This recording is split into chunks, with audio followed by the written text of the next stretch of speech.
உலகத் தமிழர்களுக்கு சங்கத்தமிழனின் அன்பு வணக்கங்கள்.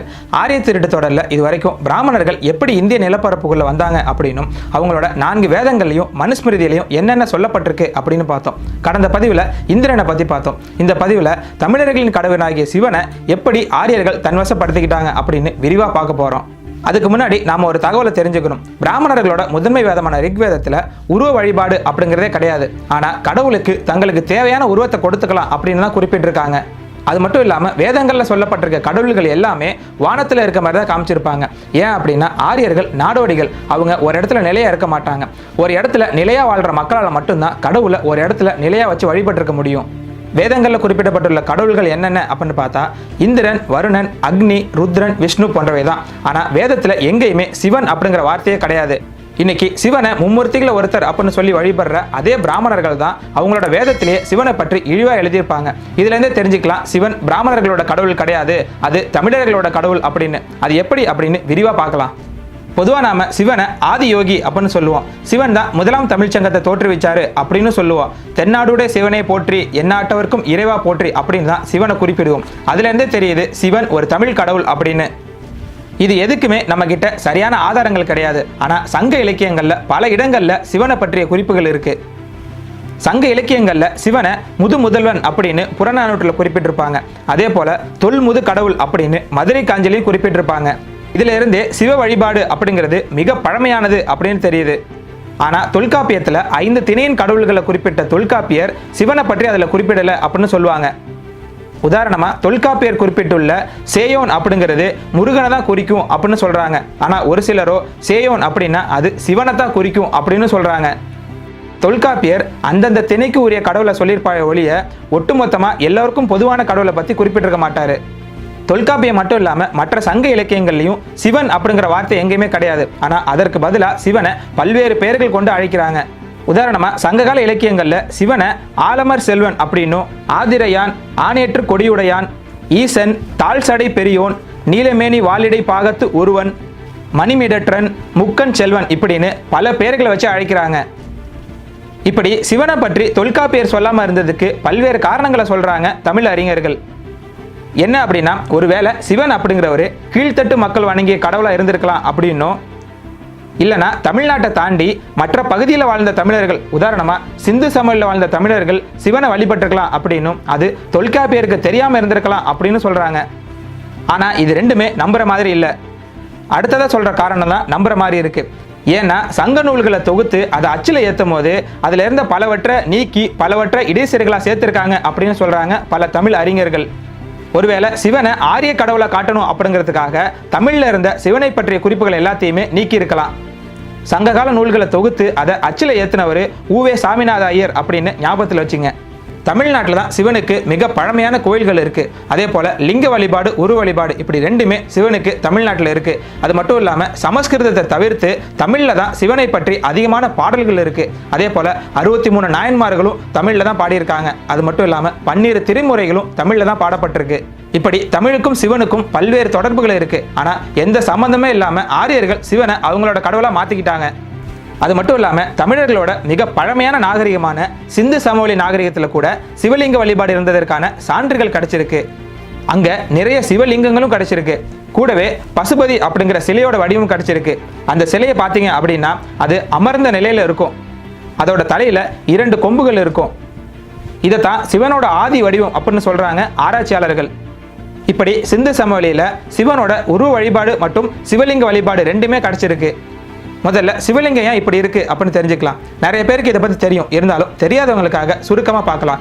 5000 வருடங்களுக்கு முன்னாடி இப்போ இருக்க மாதிரி தொழில்நுட்பமும் வசதிகளும் இருந்திருக்காது.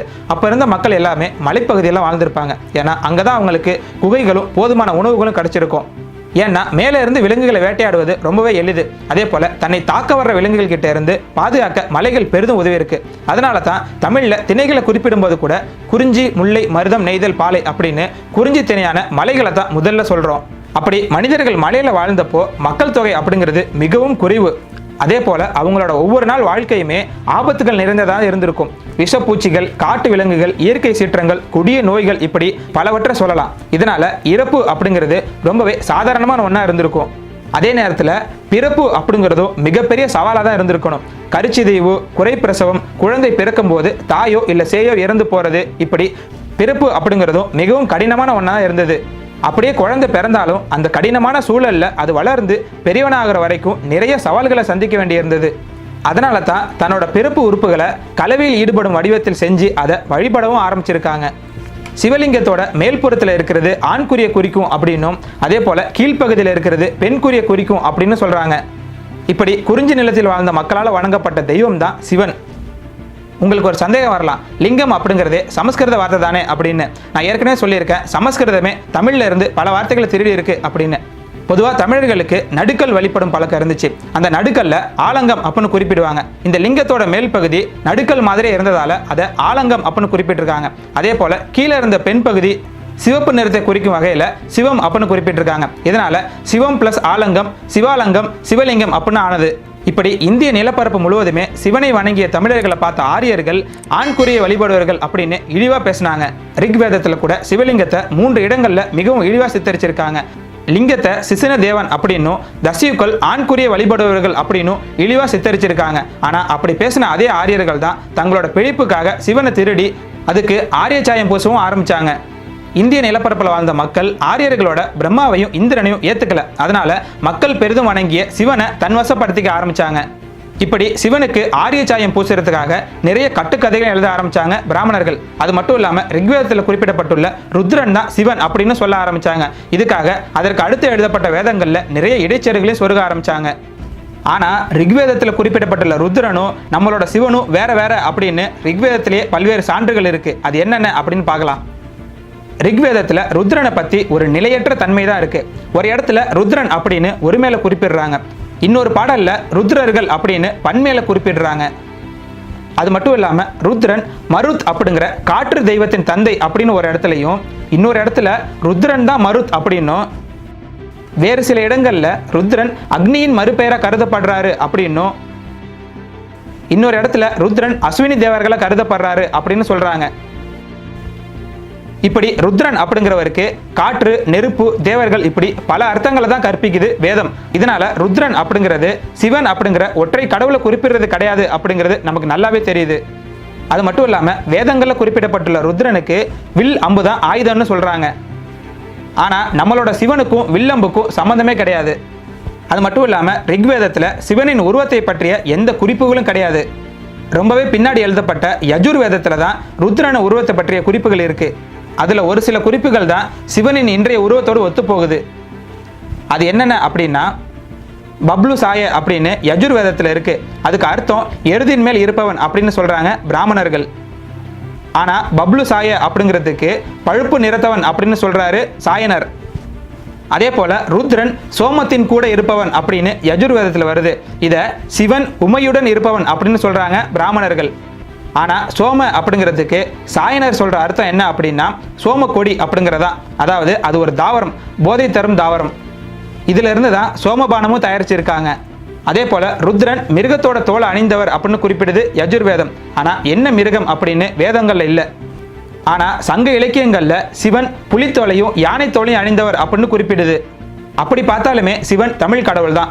ஏன்னா யானையும் புலியும் இந்தியாவில் மட்டும்தான் இருக்கே தவிர ஆரியர்கள் இந்தியாவுக்கு வந்த வழிகள் எங்கேயுமே இந்த மிருகங்கள் கிடையாது. இதே போல யஜுர்வேதத்துல ருத்ரனை கழுத்து கருத்தவன், கழுத்து வெளுத்தவன் அப்படின்னு அர்த்தம் கொண்ட நீலகண்டர், சிதிகண்டர் அப்படின்னு சொல்றாங்க. தமிழ்ல சிவனை சடையன் அப்படின்னு சொல்லுவோம். ஆனா யஜுர்வேதத்துல ருத்ரனை ஒரு இடத்துல சடையன் அப்படின்னும், இன்னொரு இடத்துல மொட்டை தலையுடையவர் அப்படின்னு அர்த்தம் கொண்ட மாதிரி கபர்தினர், வயுப்த கேசர் அப்படின்னு குறிப்பிட்டிருக்காங்க. இப்படி தமிழர்களோட கடவுளாகிய சிவனுக்கு ஆரிய சாயம் பூசுற வேலையை பிற்காலத்தில் தொகுக்கப்பட்ட யஜுர் வேதத்திலிருந்து ஆரம்பிச்சிட்டாங்க பிராமணர்கள். ஆனா அந்த வேதங்கள்ல சொல்லப்பட்டிருக்க ருத்ரனுக்கும் தமிழர்களுடைய சிவனுக்கும் நிறைய முரண்பாடுகள் இருக்கு. ஆனா அது ரெண்டும் ஒண்ணுதான் அப்படின்னு மக்களை நம்ப வச்சாங்க ஆரியர்கள். இதுக்காக பல ஆபாசமான கட்டுக்கதைகளையும் எழுத ஆரம்பிச்சாங்க பிராமணர்கள். உதாரணமா சிவனுக்கு ஏன் உருவ வழிபாடு கிடையாது அப்படிங்கிறதுக்கு ஒரு கதையும், அதே போல சிவனை ஏன் லிங்கமா வழிபடுறோம் அப்படிங்கிறதுக்கு இன்னொரு ஆபாசமான கட்டுக்கதையும் எழுதியிருக்காங்க. முதல்ல சிவனுக்கு ஏன் உருவ வழிபாடு கிடையாது அப்படிங்கிறதுக்கு அவங்க சொன்ன கட்டுக்கதையை பார்ப்போம். பிருகு முனிவர் அப்படிங்கிறவர் மும்மூர்த்திகளில் யார் பெரியவர் அப்படின்னு பார்க்க 3 லோகத்துக்கும் போவார்.